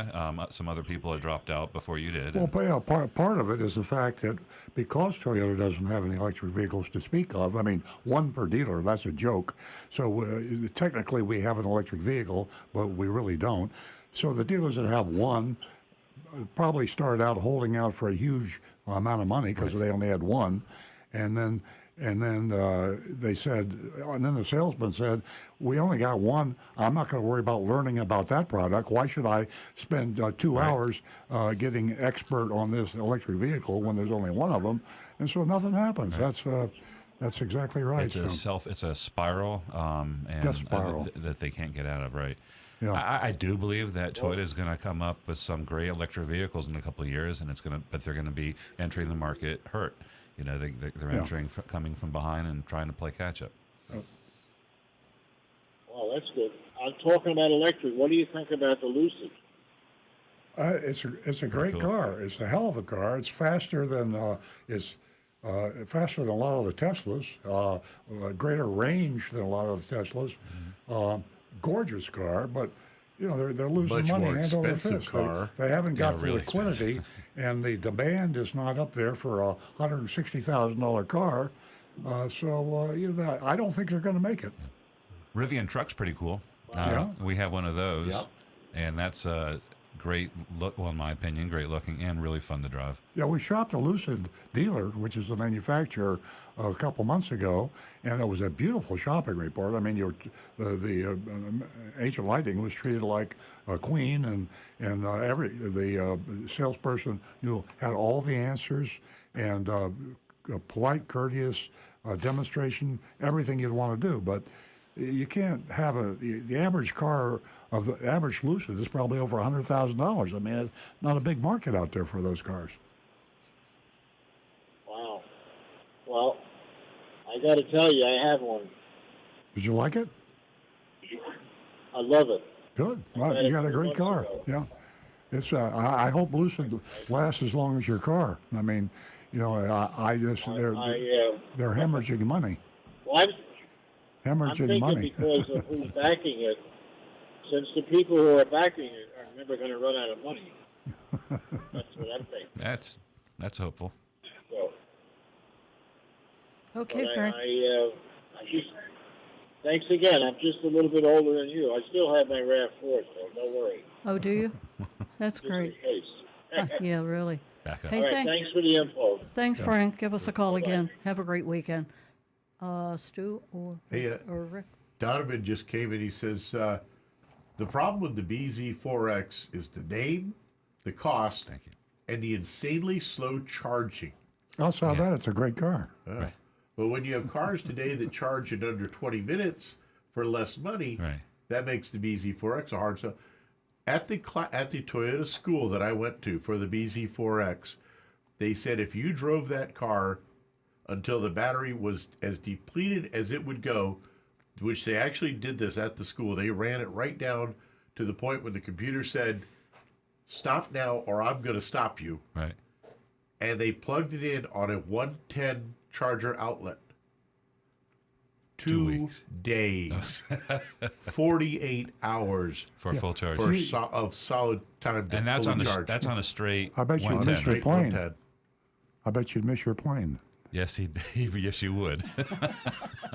You'd be sitting for 2 solid days to charge that car Right. up. Now, what is it on those the higher voltage DC chargers? On Because we're getting a couple of those. Yeah, if you had the higher Can voltage, you hear all the factory Toyota guys listening to the show now as we badmouth taking their notes. car? Take notes, guys. Is that hey Charlie? There's a Toyota dealer in Florida telling It's a focus people group. what a bad car Toyota made for the electric vehicle. What should we do about that? I wouldn't be surprised if I hear from Danny Moss before the weekend is out, or even by Tuesday from my FTS and from others in Toyota. Yeah, it's this way. It feels what happens if you rush some. It feels almost like they had to get something out there. It's and that's the product of kind of like. But even the fastest charger, so it would be about 5 to 8 hours. 5 to 8 hours to fully charge that battery. Wow. You know, the other thing that, and we can move on from because we have some anonymous feedback, but the other thing, and not many people are going to experience this, but when you lift the hood on this thing, if you lift the hood on the Tesla, it's a frunk. It's an empty space, and you can put things in it. I opened up the hood expecting to see a frunk of some sort, and it looked like a tangle of tubes and wires, and I shut it right away. I'm like, I don't want to look at that. It looked like I'm sure it was very high tech, but it didn't look space age like the Tesla. It requires 2 different types of well, coolant. Right. And there's 3 different cooling systems. The air conditioning system can actually. We picked on Toyota. It's insane. Right. Yeah, let's move on.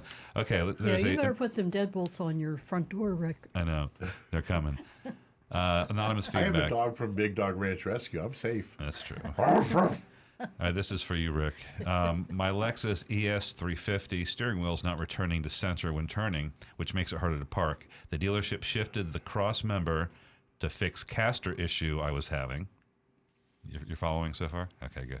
But it still slightly goes off to the left on the highway. I recently had to replace the axle on the driver's side. It was completely broken in half, and the dealership originally sold it like that.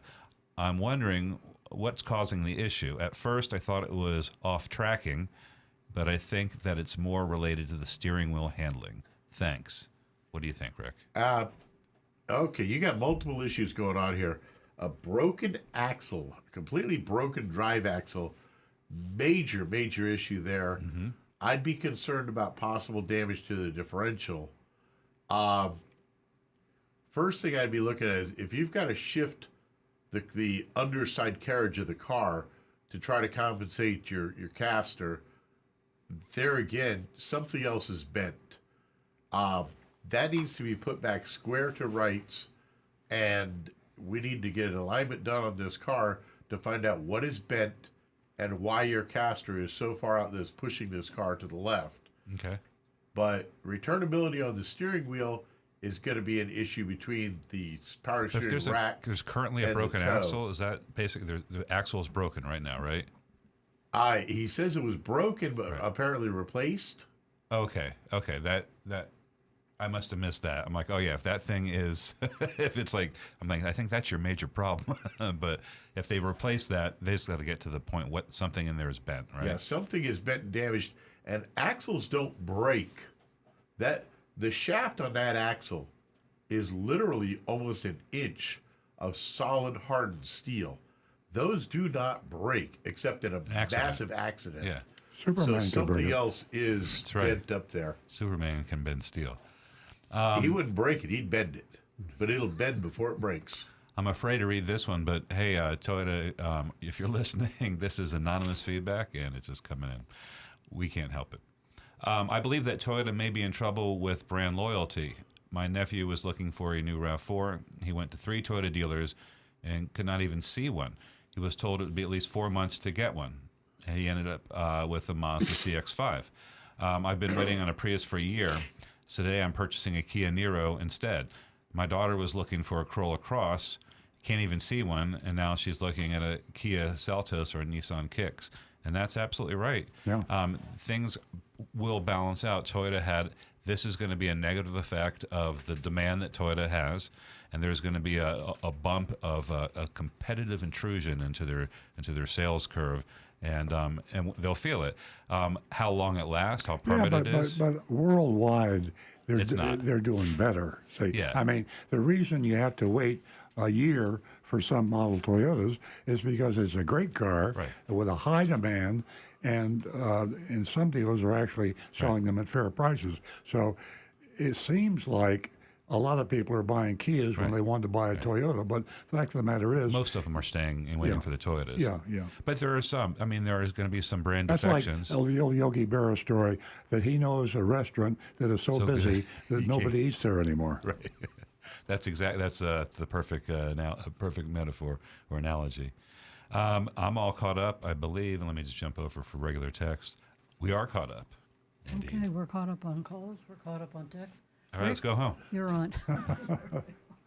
Okay, we'll get to the Big Dog Ranch Rescue. Mr. Shopping Report, and then we can go back and get some text if we have some YouTubes or text at the end. This is a particularly important and interesting mystery shopping report because of the timing and a lot of things that we've talked about for 3 years. We've been talking about low supply, high demand, microchip shortage, gouging, thousands, $20,000 over sticker price, blah, blah, blah, blah. If you can buy a car near MSRP, grab it because it won't be there tomorrow, blah, blah, blah. See, this is all changing pretty quickly, and it's changing quickly with certain models and manufacturers than others. Now, with Toyota, it's not changing. Toyota is still low day supply, although that amount of inventory has come up in our own dealership. We see it, but not much. It's come up greatly with Stellantis, which is Chrysler Jeep Dodge. I hate saying Stellantis because nobody knows what Stellantis is. And why they changed their name, Chrysler Jeep Dodge, to Stellantis, I don't know. Anyway, I'll say Chrysler Jeep Dodge. The Jeeps, and this is surprising to me, I said this earlier in the show, Jeeps are a lot of Jeeps out there, folks. High inventory, high day supply. Your average Jeep dealer has got a lot of Jeeps to sell. Now, that means that the new normal is returned to Jeep. So everything you heard on this show for 3 years and you want to buy a Jeep, forget about it. Because there's a whole new story now.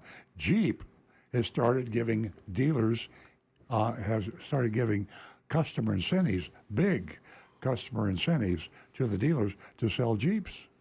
Therefore, that means they aren't selling them fast enough and they got too many in dealer inventory, and they do have too many. It's good for the consumer, but you got to know about it before it's good for you. So I'm telling you about it. You want to buy a Jeep, you should strike a very good deal. MSRP doesn't mean anything anymore, by the way. MSRP was a good benchmark for a long time. No more. There's two types of incentives. I said this earlier in the show, but people typically tune in and tune out about every 15 minutes, so I'm going to say it again. The one incentive is the dealer incentive. That's a secret kickback rebate that dealers get on certain models because the manufacturer's worried about the inventory building up, and so is the dealer. So they give them some help to sell the car. Well, the intent, at least their politically correct intent, to give the dealer money to get the car sold is they'll pass along this to the customer. Well, they don't know dealers that well. I'm saying that tongue in cheek. They know dealers very well. You give a dealer money on a car and it's a secret, he ain't going to tell the customer. He's going to put it in his pocket. He might not even tell the salespeople if they're paid on commission. Glom it. Yeah, that's the way it is. They glom it. Now, there's the other incentive is the customer incentive. Now, the customer incentive, you would think the customers would know about, but they don't. If there's an incentive on a particular car, the only way you're going to find out is if you happen to see the car advertisement, and chances are you won't see it. And if you do see it, it doesn't stick with you. You don't remember these things. There's one sure way you can find out about customer incentives. Go to the manufacturer's website. You want to buy a Buick, you want to buy a Ford, you want to buy a Toyota, go to the manufacturer's website and look at the model you want to buy. They will tell you what the customer incentive is. They won't tell you what the dealer incentive is. So here we are, a mystery shopping report at Vatland Chrysler Jeep Dodge. That's Vero Beach, Florida. And they have a lot of Jeeps. Surprisingly, surprise, surprise, surprise. So with this new normal or old normal or whatever it is, listen to this report and learn from it. If you're buying a car that has a lot of cars, the Jeep is one of them. There are a few others we could cover, but check to see around what the inventory is, and you can find out for yourself. Okay, speaking in the first person as if I were Agent Lightning. I arrived in the morning and was greeted by a very friendly salesman named Bruce. I asked him if they had any Gladiators in stock. He had confirmed they did. That's a Jeep Gladiator. And they had quite a few. Now, you don't hear that very often. Quite a few. And inquired if I would like to see them. We walked to the back of the lot where I decided on the new Gladiator Overland. I'm not sure what that is, but higher price, lower price, I don't know. Bruce congratulated me on my selection, stating that Gladiators definitely offer a smoother ride than Wranglers. That's another Jeep Wrangler. He added that for the first time in a very long time, they were offering incentive money. Now, he said they. Notice he didn't say the manufacturer. He said they were offering incentive money, which could mean the dealership. It was a new, that I'm looking at, was a new 2023 Jeep Gladiator. Now, in shopping reports in history, new could mean a 2021, a 2022, but this was really a current calendar year new vehicle. That'll tell you something about how many vehicles are in inventory. It was an Overland 4x4 with an MSRP of $53,620. Now, if you listen to the show 2 or 3 months ago, we said if you want to buy a vehicle and you can buy it near MSRP or below MSRP, grab it. At MSRP, grab it. Well, this is no longer the case. We have had in Jeep a radical change. So the MSRP doesn't mean that much, right? $53,620. It still means something, but it doesn't mean that you can buy it at that price or should buy it at that price. There was, unsurprisingly, an addendum. Okay, they still got the addendum. They're never going to lose the addendums. They will continue. They had them before the crisis, and they'll have them after the crisis. There was an extra charge of $7.99 for Simonize. You got to love that. Simonize, good Lord. That goes back to when I was a kid. Yeah. Right? I mean, I remember commercials for it, and that was also, wasn't it just like a rust and dust thing that dealers put on? Do they bring it back, or did they always have it? I don't know. Another charge of $429 for Waypoint. I have no idea what that is, Rick. I tried Googling that to see what the heck Waypoint could be in relation to a Gladiator. I think it's vehicle tracking. I found two things. One was something to do with the navigation, with possibly a vehicle tracking thing, but that's going to be available anywhere. I don't know why you'd pay $500 for a Waypoint to track your vehicle. Well, you know why.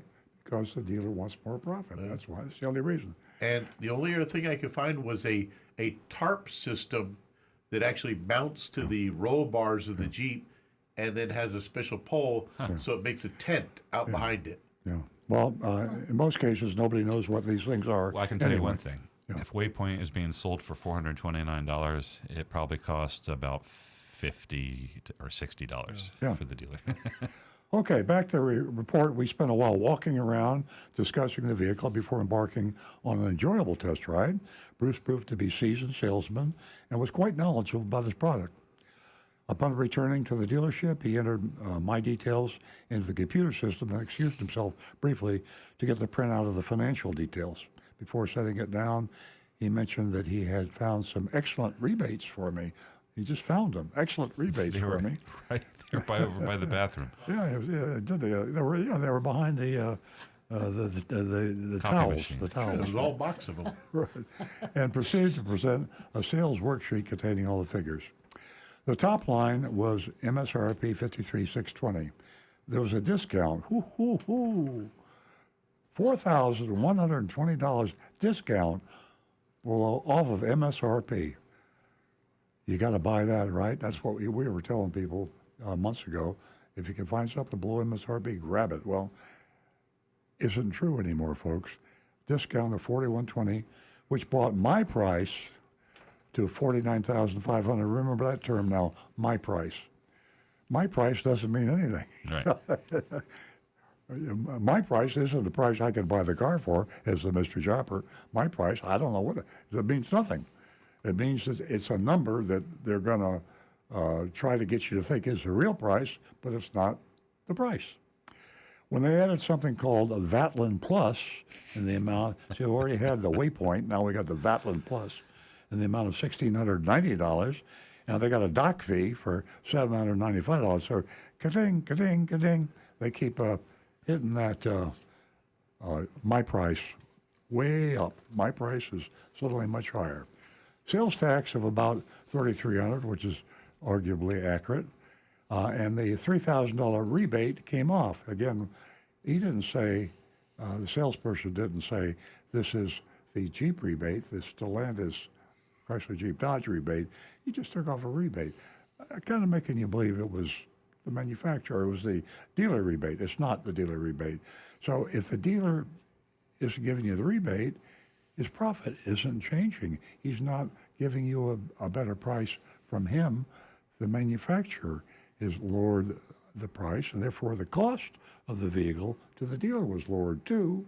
And so he's just making as much as if there was no rebate. Then he says, my real selling price, I don't even believe this, my real selling price was $48,985, which is $46,655 off MSRP, with the help of a Jeep factory rebate. Oh, here's the outdoor. The outdoor was $52,740, and there you have it. Bruce pointed out the Vatland Plus item on the worksheet priced at $16.90. He explained that he could remove this, would then have to subtract the total savings and rebates. Right. So he recommended this I could product. take off the $16.90, but then I'd have to take off the Yeah. $4,000 discount and the $3,000 rebate. Yeah. That doesn't make sense. He went on to explain that the Vatland Plus coverage lasts for as long as I own the car, although it is non-transferable. Bruce also demonstrated how it works on his app, which I found impressive. I'm not sure what it meant by that, especially as a parent. She liked it. Agent liked it.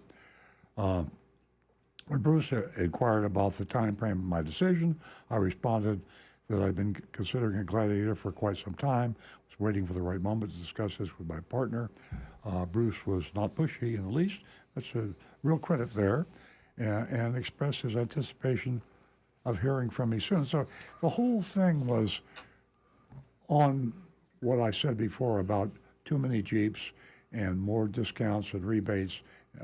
But what wasn't in character, which is a positive for this dealer, no pressure. No, the price is only good today, or I won't really give you my final price.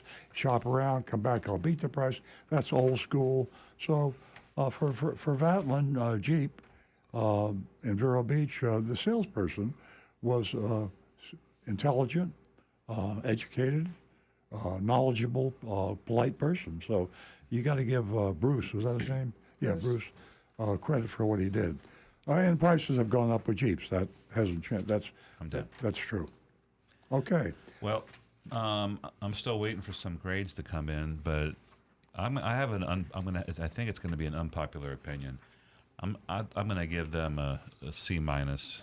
I don't think they don't get credit for a good price. That's because nobody wants to buy the Jeeps, and so they have a great rebate from Stellantis, and then they have the dealership is discounting them because they're sitting on his lot. Yeah. So he's not doing it out of the goodness of his heart. Yeah.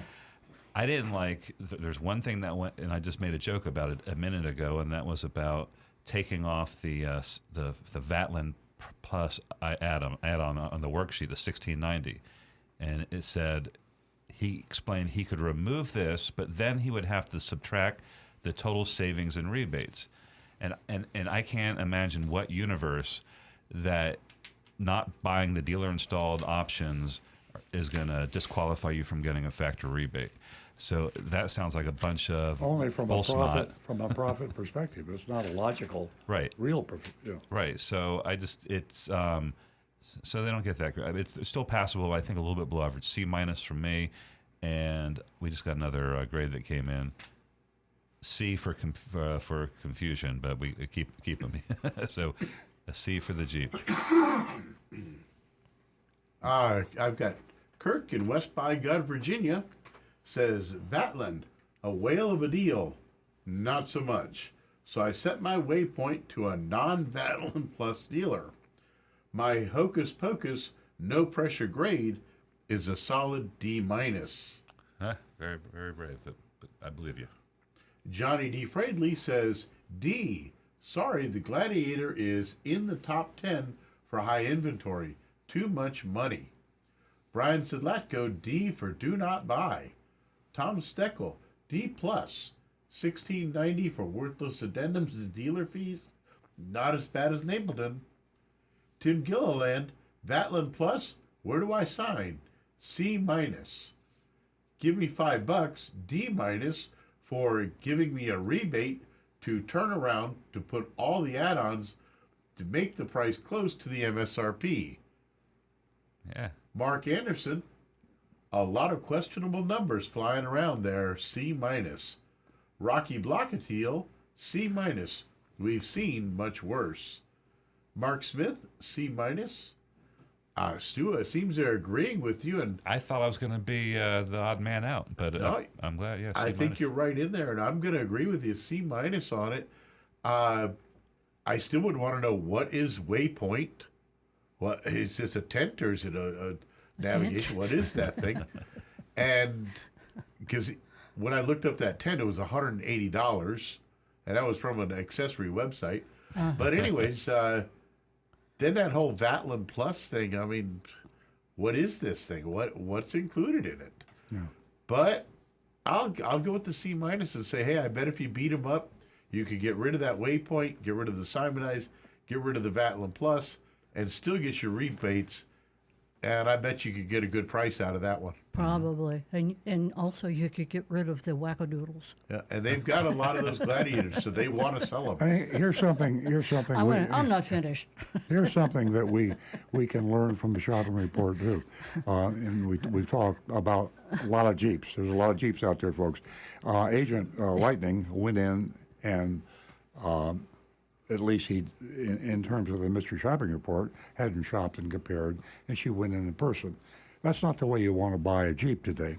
The way you want to buy a Jeep today is let your fingers do the walking on your PC or your smartphone, and let your fingers call, email, text a whole bunch of Jeep dealers. I have a feeling that you can get a heck of a good price on a Jeep today. Mm-hmm. But when you go into the Lion's Den, you give up a lot of your flexibility, and the typical person isn't going to do too well in the Lion's Den. Don't go into the Lion's Den. Stay home in the safety of your office at home or your living room, wherever, your PC, your smartphone, and go to 10 Jeep dealers. You can go 100 miles away, get the year, make, model, get the exact MSRP, so you're comparing apples and apples, and go to 10 different Jeep dealers and say, look, this is what I want to buy. I'm a serious buyer. I will take delivery of this as soon as I get the lowest price, if yours is the lowest price. And you could go on to communicate to them, if you don't give me a price, you'll never hear from me again. If you do give me a price, there's a chance you're going to lose my business to someone that gives me a lower price. Give me an out-the-door price that I can write a check for on this Jeep, Wrangler, or whatever I'm buying, to the specific one, MSRP, this MSRP, your best price on this vehicle, and if it's the lowest, I'll come and buy it today. So what's your grade, Earl? I'm going to give him a C. I could do a C minus. I could do a C plus. I'm going to give him a C. Bruce, I like Bruce, and I like Bruce that he didn't push. I think a lot of what happened that lowered the grade was the dealer policy, and I think you got an honest guy there, a hardworking guy working on commission. So I give him a C. I give him an average. Well, Bruce, Bruce isn't going to be making my car payment. So with that said, there's so much confusion here. I give him a D. And I want to know, Rick, is there 18-inch granite wheels that come with this vehicle? Or is that an add-on? That could be part of it. Granite meaning the color, 18-inch The granite alloy crystal wheels. aluminum wheels. Yeah. I got a couple others here. John Strine says, D, not a failing grade because of the lack of pressure. Excuse me. But all the options and fees could have led them to an F. Negan1 says, D for me, no buy. And Regina Downing, C for courtesy, and surprised the manager wasn't called over. Yeah, well, that's good or bad. You know, when you're playing the back and forth game, manager comes in. Sometimes two managers. I mean, the old school Rock'em Sock'em car dealers really work you over pretty good. My C was just because it was average in my opinion, but I respect all those grades. Can I brag a little bit? My ego gets stroked every time I get quoted in national publications. And there's a article in today's Wall Street Journal. It was actually yesterday online, and it was a big article on how to negotiate to buy anything, and they included cars in there. And when they quoted me, the advice I gave to the Wall Street Journal reporter, her name was Nora Eckert, and she's actually looking to buy a car, and so she took particular interest in what I told her, and she was talking about her trade-in. And I said, remember, don't tell them that you have a trade-in when you're looking to buy the car. I'm holding up the page in the Wall Street Journal. It's called The Complete Guide to Haggling, and it's in the exchange section of today's Wall Street Journal. And Earl's quoted on B4, I believe, isn't it? So, B4? So heed this: if you're buying a car, is to be sure that you don't reveal the fact that you have a trade, because they'll hold back on the trade and or over allow you on the trade. They will play games with the trade. If you don't have a trade, they're going to have to give you their best price, or they should give you their best price. With a trade, it might not be. And she loved the fact that I told her the vernacular car dealers call that the stealing the trade. And every car dealer always tries to steal the trade. And if you have a customer that you could easily sell the new car to, and you got yourself a $2,000 profit, if you steal the trade by bringing it in $1,000 below the real wholesale value, now you get a $3,000 profit. So your 25% of $3,000 is $750. On $2,000, it's only $500.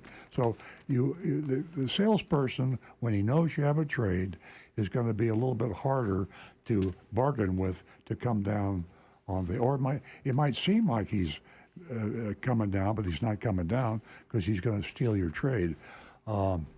Anyway, that's I really hope that Nora Eckert, when she buys I'm sure she's not going to tell him about the fact that she has a trade. If she does have a trade, I don't know if she has a trade.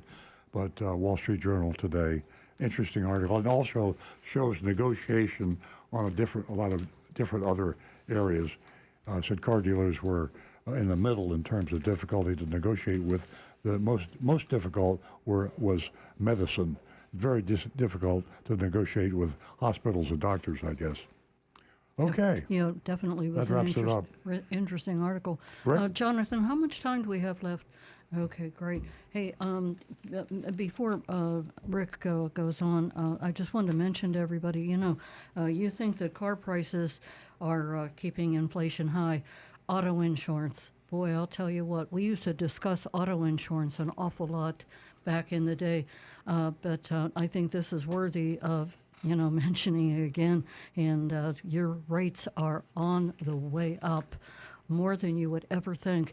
And if you have the same policy, if you're with Allstate and all these other places, and you've been with them for, as Alan would say, for 25 years, you really need to check your policy, and you really need to check your rate, because unbeknownst to you, they can change it's like an insidious duration. They just slip that in, and you don't even know that your rate has been increased. So I wanted to mention that, and that was in the USA Today, if you want to take a look at it. Auto insurance costs on the rise. Now, Rick? Mentioning Lucid earlier, Negan 1, his hometown, is where Lucid is apparently built. Oh. He says they recently just laid off 1,300 employees from Lucid. Oh. So, yeah, that company may be having some issues there. And that may be something to consider. That's a surprise. For the idea of purchasing a Lucid. I'll bet they're livid about Lucid. Oh. About losing Lucid. They're livid about losing folks, Lucid. We've Is that had, Louisville? All right, sorry. We've had a great time here this morning, and we thank all of you for tuning in, calling, getting on Facebook, YouTube. You are an important part of the show. And I want to remind everyone to tune in next week because we are going to introduce a new addition to our show from 8 until 10. And it will be about Big Dog Ranch. The last It's going to be last time you'll hear that, Rick barking. From One now more on, time. We'll have a real dog. one more time. Okay, so stay tuned. Next week, the same time, Saturday morning at 8 a.m., we'll be right here for you. Thank you and have a great weekend. Have a great holiday weekend.